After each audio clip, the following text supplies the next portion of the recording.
take it as true. Open up, can you relate? Don't fuck me up, don't make me recall the nights when I knew. Double dose to put me in your shoes. I can never choose. Calling it like so. Calling it like so.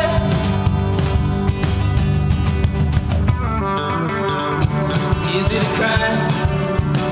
Am I locked up? Wrong place at the wrong time? I know.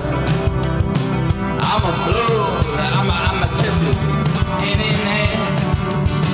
What's up, man? Hey, what's going on, man? Got Ben, Isaac, Middleton, Oliver, Philip. We have mostly all of the gang of Jive Talk. How are you guys doing today? Hey, good, man. Enjoying the beautiful day, man. Right? Spring is upon us. So, guys, to introduce you to my audience, I mean, Jive Talk, what a band, guys. I mean, we had the pleasure of seeing you guys pack the Basement East. Static kids, they knew every word. They weren't talking to their friend. They were into the music. And you guys just absolutely rocked it, guys. So, absolutely, man. So, how is tour going, guys? How's tour going? Yeah, we dipped our feet in a couple of markets now. We got a van. It works. Big Blue, right? Big Blue. And it is surprising to go to these places. We were in Atlanta last weekend, and I noticed during one of the songs, I see people literally singing words to our songs who we've never played in Atlanta before, and we don't really know anybody in Atlanta personally, you know. So that was such a kind of a surreal experience. The crowds have been very receptive. I love it. And so we're having a blast. At least I am. Love it. Yeah, no, I've seen you guys exponentially grow, and yeah, Atlanta as well. Philip, you know, you look like the driver for Big Blue. Is that accurate? Who's the main driver here? I think I've taken on the driver duties this I far. knew it. It just looked like you were like the driving man. I kind of enjoy it. Yeah, absolutely. And Isaac, what's your role here? Like, are you like middle seat? Like what's like the band dynamic if someone has like, you know, like an overactive bladder and like you guys just stopped like 20 minutes ago? Like, what happens then? I'm the assistant driver, I would say.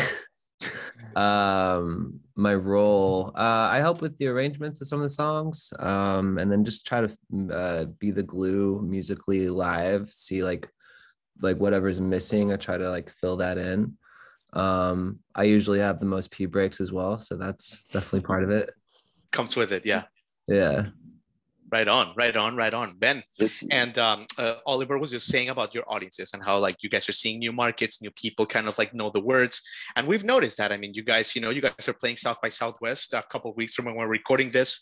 We hope to see you guys there. And you guys played the 5 spot in Nashville, Basement East, which is a pretty large venue. You guys pretty much packed it.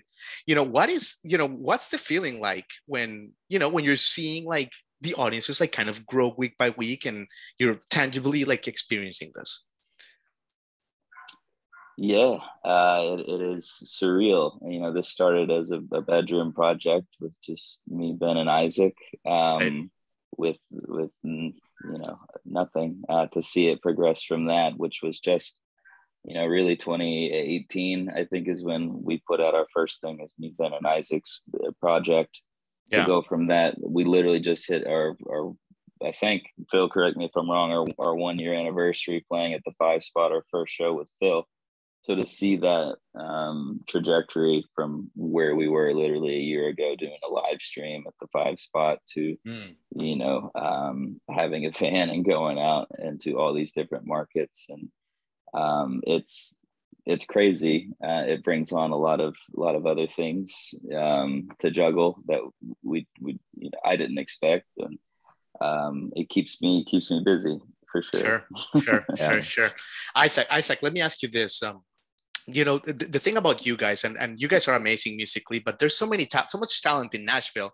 What sets you guys apart, and I've talked to several people about this, is you guys are really hard workers. Like you guys, work hard for your craft, you practice hard, you promote hard.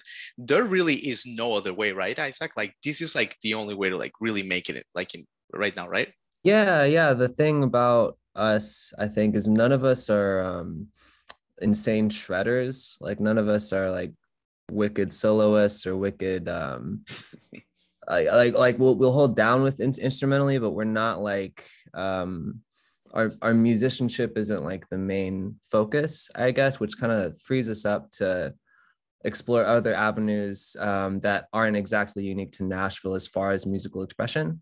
Yeah. So, but yeah, I mean, I think, you know, rehearsing as much as we can and playing shows live as much as we can, and that kind of being our way to work in with our music. I think that's super important, and we're getting to that stage now of being able to play live a lot, and that is becoming our rehearsal. And then also, like, I don't know, the music is just like one part of it, and sure, it's kind of like we have a whole team in the band of like everyone has to do something else besides just show up and play music. Like just everything that comes with that. So yeah, it definitely it takes a lot out of you, but it's very motivating to see the progress that we've made. Right. So Ben, let me ask you this, Ben. You were one of the original 3-part member of the band, but from what I understand, Oliver, you know, he's in Western Kentucky, he's rocking and rolling. He met Isaac. How did you come into the equation here, Ben? Because they met like at orientation, but I want to know your story. Yeah. So Isaac and I grew up together long ago. I think we met when we were 10 or something like that. So we were best of friends. And then we went off to college. Isaac went to Western Kentucky, met Oliver. And then I think you two were living maybe in Memphis together, starting to really kind of do Jive Talk a little more seriously. I had moved to Nashville, and I have a production space at 4115 Studios. Gotcha. And I just I think the first EP that we put out like together, Isaac was just like, "Hey, do you want to mix this? You know, do you see if we can do something here?" And then I got a little bit involved in the writing. And then since then, it's just been like, I guess Ben is in Jive Talk now, you know. So, and that's been for the past 3 years, I guess. That I've been kind of the main engineer and producer on the stuff, but like we do co-produce. Everything goes through everybody's minds, you know. I just kind of bring it all together in a sense. I love that. But, you know, Philip, don't you think it's like a miracle? I'm hearing Ben's story and I'm thinking about it. There's like a Mexico component here with Isaac, Western Virginia.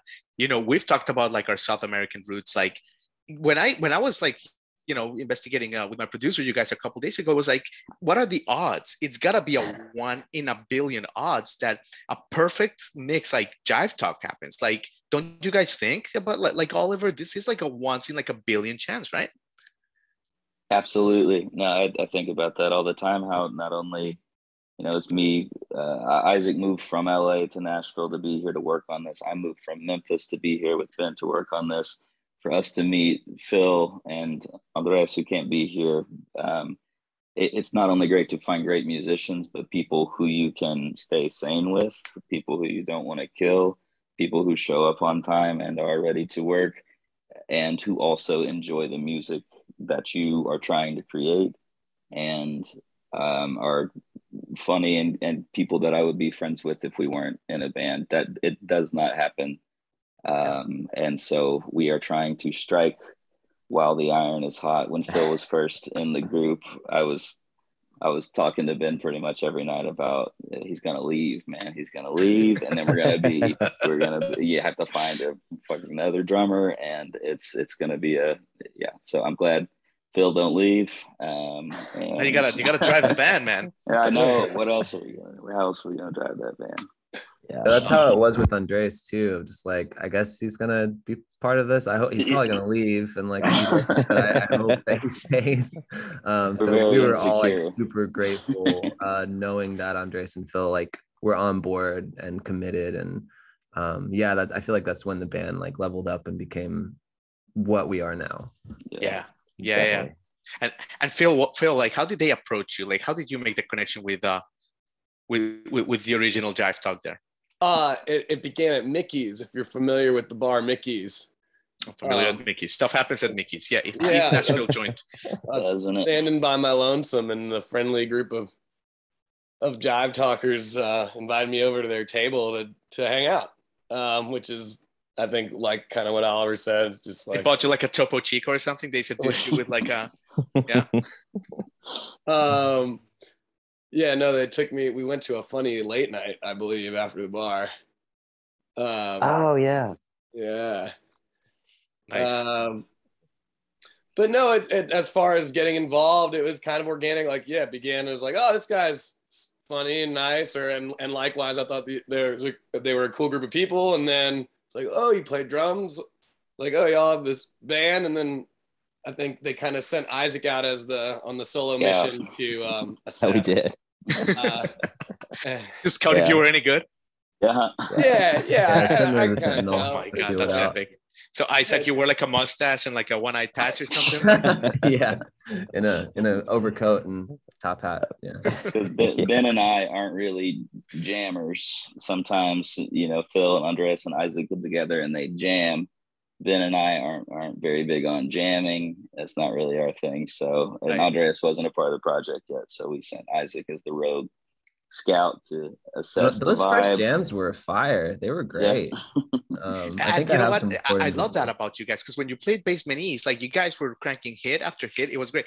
Some bands, like a jam band, they'll be like, we have time for one more song, and it'll be like a 20-minute song. You know what I mean? Yo. So for sure. And Oliver, let me ask you this, because you're a well-traveled dude. You have great musical DNA, and you can tell that on stage with your presence. But you've been in Memphis a few times. You've lived a couple of times in Memphis. You've lived in New York, and now you live in Nashville. So I think that you have a good perspective. How would you compare today's Nashville to the other music scenes you've lived in? That's a great question. Memphis is very kind of DIY. It's very scrappy in terms of the local music scene. It's pretty much dive bars. There's like maybe one or two mid-level, entry level where you can kind of get your foot in the door. But outside of that, it's like Minglewood. It's like huge, bigger than the Basement East type situation. So it was when Isaac and I were there before Ben was a part of the project, we were very much cutting our teeth in the local bar scene. I didn't do the project in New York, but I definitely saw local scenes, and that was very bohemian New York. But Nashville, what I love is there is a sense of like small community within the music scene.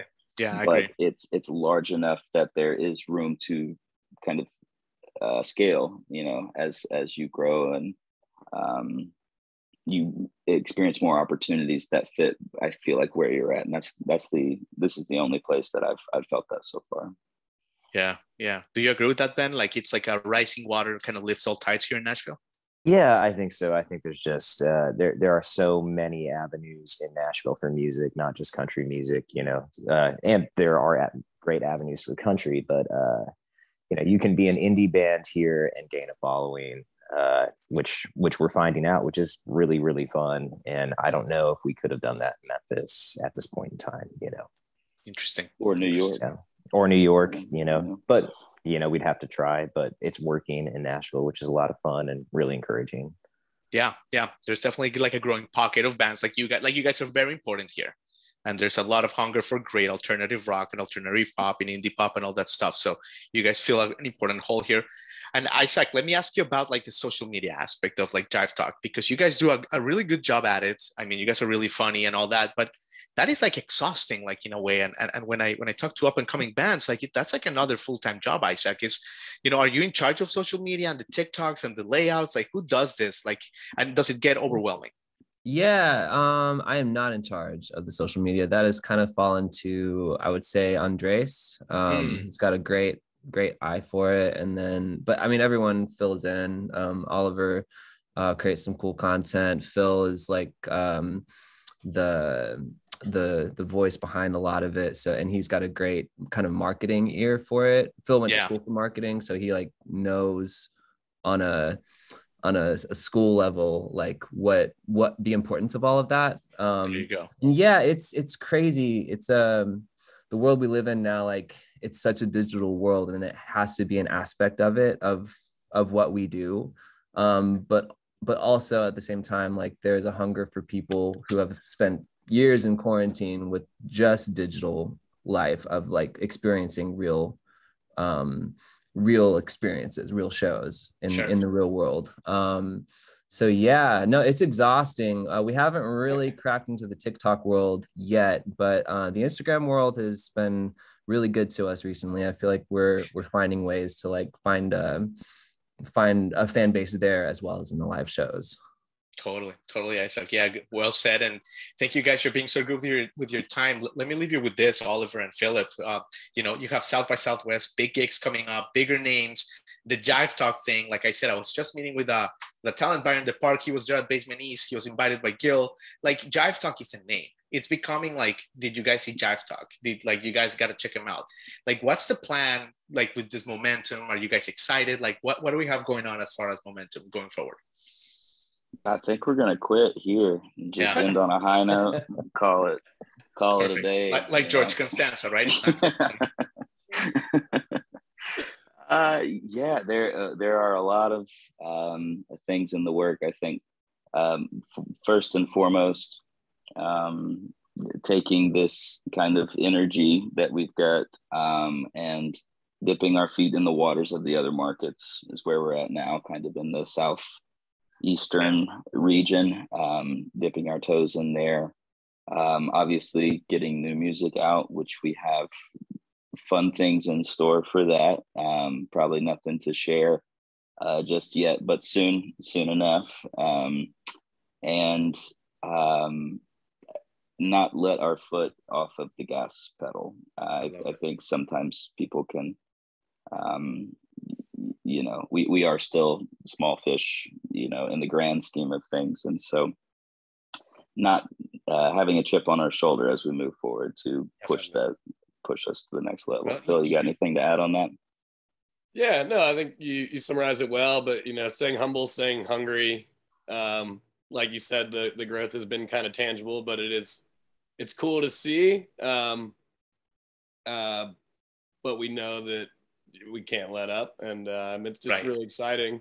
And I think as far as within the group, everyone feels the same way. And there's kind of, I mean, it's been exciting, but there's even more energy, I think, that just keeps stacking upon itself. And so we're just trying to go out and have fun with these shows and keep doing what we do and bring it to other towns and get more music out that we've been working on and keep the train rolling. 100%. Well, guys, I think that for today, you guys have said it all.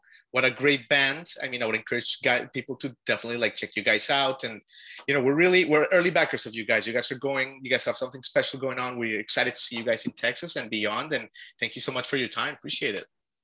Thank you. Appreciate it. Thank you so much, Jamie. Absolutely. Take care, guys. See you in Texas. All right.